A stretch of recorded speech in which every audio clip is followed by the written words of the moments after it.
Hebreus 11:7. Pela fé, Noé, divinamente avisado das coisas que ainda não se viam, temeu e, para a salvação da sua família, preparou a arca pela qual condenou o mundo e foi feito herdeiro da justiça, que é segundo a fé. A fé sem obediência, isto é, como Tiago diz na sua carta, a fé sem obras é morta. A fé, se não tiver as obras, é morta em si mesmo. A fé não tem a ver com o que sentimos. A fé pode ser medida, avaliada por aquilo que fazemos, não pelo que sabemos, dizemos ou sentimos.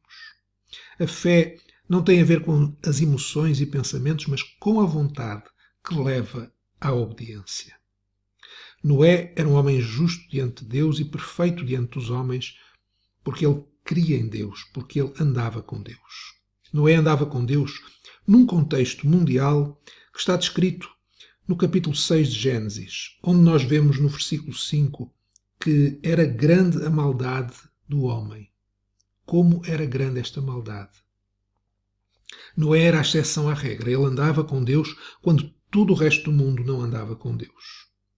O mundo que então chegou a um limite de uma possessão demoníaca, de tal forma que toda a população estava infiltrada com uma mentalidade maligna. Toda a imaginação dos pensamentos do seu coração era má continuamente.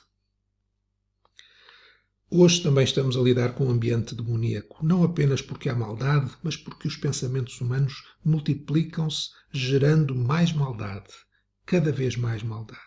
A desobediência a Deus, o pecado, é como o lixo que fica na nossa casa sem ser removido. E é porque o lixo está ali que bichos sentem-se convidados a invadir a casa. Toda a sorte de bichos. De alguma forma é assim também com a atividade demoníaca. Os demónios assumem um convite para a vida daquele que permanece no pecado, com o lixo do pecado na sua vida e não o deita fora. Noé agradava a Deus e não a cultura que o envolvia. Mas como é que isso era possível? Porque Noé, tal como um submarino, Noé estava cheio de pressão no interior, que impedia que a pressão exterior o esmagasse. Podemos dizer que Noé não fazia um grande esforço para ser diferente, mas porque ele andava junto de Deus, Deus enchia-o dele mesmo e falava com Noé. E era essa comunhão com Deus que criava uma pressão no seu interior, pressão essa que era muito maior do que a pressão exterior. Noé fez tudo o que Deus lhe disse para fazer.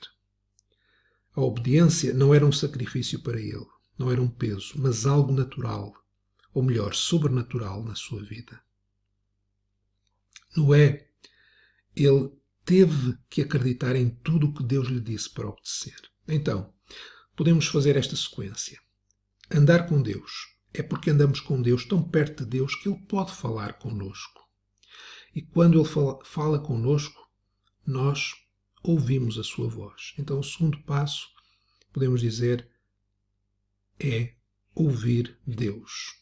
O que ouvimos de Deus, por vezes, não faz muito sentido para nós.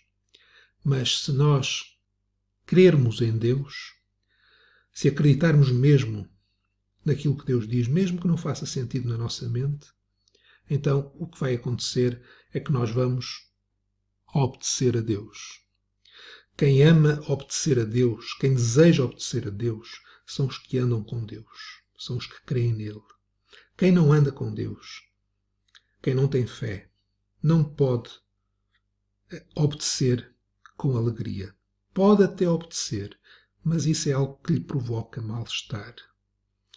No momento ficou claro que um homem estava certo e toda a humanidade estava errada. Nós vivemos dias como os dias de Noé. Nós sabemos como Noé o que vai acontecer no futuro. Por isso não podemos deixar de, como ele, andar com Deus, obedecer a Deus e assim dar testemunho de Deus aos que estão à nossa volta.